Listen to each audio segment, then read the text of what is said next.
Bashimanyana, bashimanyana, ba morwa motlabeng, ke ba humane, ba beshitse letsopa,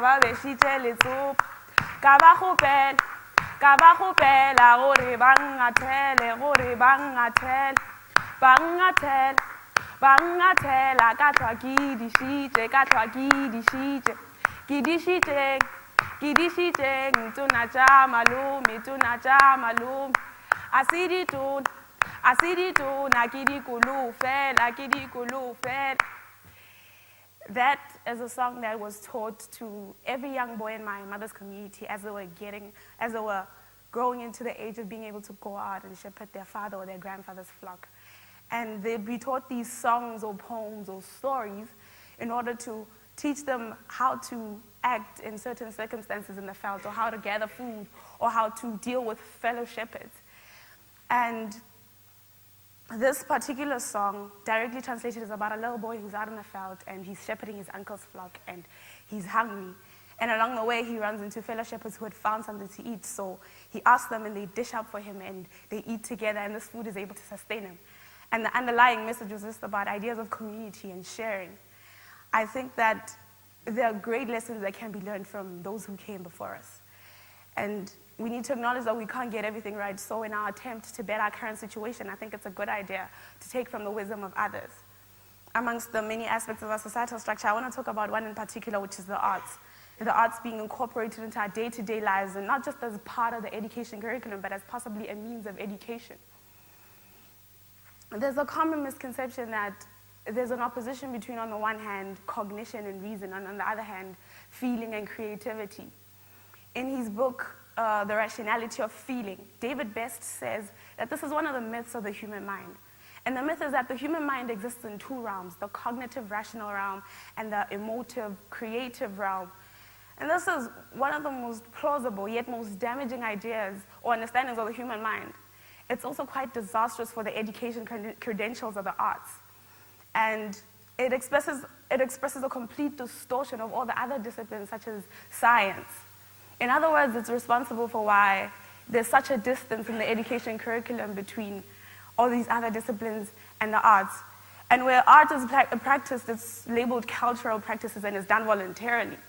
And this is how things have happened for some time, and it further perpetuates the idea of the arts being the lesser of all the methods that people can use to communicate concepts to the minds of not just children, but everyone. Stuart Pennington was talking earlier about narratives, and something Louise Vincent, a lecturer in the politics department, said is that people continue to do the things they do because they continue to be fed the same narrative. So if people's mindset about politics, or their understanding of science, or their view of technological advancements, if their ideas about anything, as a matter of fact, are to change, there needs to be first a change in the narrative that they are fed. So how best to start spreading this new narrative then through the arts? And the arts have for many years been very influential in shaping an understanding of the world. And we need to take advantage of how powerful it is in doing that, especially in our education. Marcus Garvey once said, "No civilization is complete without its art, the highest form of expression of human intelligence." And one thing I gleaned from that is that there is a link between the arts and human intelligence. So what I'm talking about is how the arts can be used to bring about or to help in the cognition of all these other disciplines, such as science and technology, that aren't usually associated with it. And art requires the use of imagination, and imagination can be harnessed and used to bring about a deeper understanding of just about anything. If we look at the education system, I mean, anyone can tell that something is missing. And I don't know exactly what it is that is missing, but I know that not every child is mathematically inclined, if I may call it that, or wired to think in structured absolutes. Hence, it takes some time for other children to grasp certain concepts than it does others. However, everyone has an appreciation of the artistic in some form. The arts can be used as a solution. I mean, myself, for example, I find it easier to remember the words of a song than I do something I'm told in class. And I hate it when the words of a song, especially the song I'm supposed to hate, is stuck in my head and I can't get it out. But that just shows the power of art and how it can be used to bring about or to spread messages across more effectively. And this has been done. I mean, several centuries ago, this is how people learned and it proved effective. The petty culture, for example, is a culture that I know a lot about. And it's a culture amongst many other cultures in Africa that uses the arts as a means of teaching. Before Western-style education was introduced, children used to be taught by their parents, and I can imagine it was around the fire in the evening after a meal. And because these lessons were not written by pen on paper, they would be given in the form of a story or a song or a poem so that the children would remember. And so our understanding of things has changed, but what we need to acknowledge is the power that this form of imparting knowledge has. And if we want to produce a generation that deeply understands and appreciates all these other disciplines, we can then use the art to create this understanding.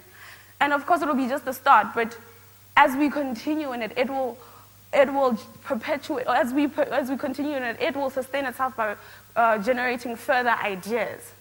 The song I did at the beginning, it's a Betty song, and it's an example of how throughout history art has had a remarkable influence on the ideas and the thoughts and the lifestyles and ultimately the states of mind of people, and it still does. I myself am a poet, and I know that art can move us at a deeper level than just the intellectual level. And used in education, it can prove to be a very powerful tool of embedding confidence in people in their own abilities and in their own ideas. I read a quote that says that intelligence is not found in a book. Intelligence writes the book.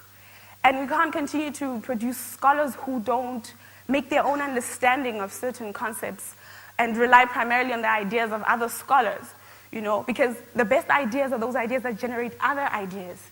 So if from the thought that I just put forward, people can, come up with solutions that are rooted in the art, then my talk has done its job.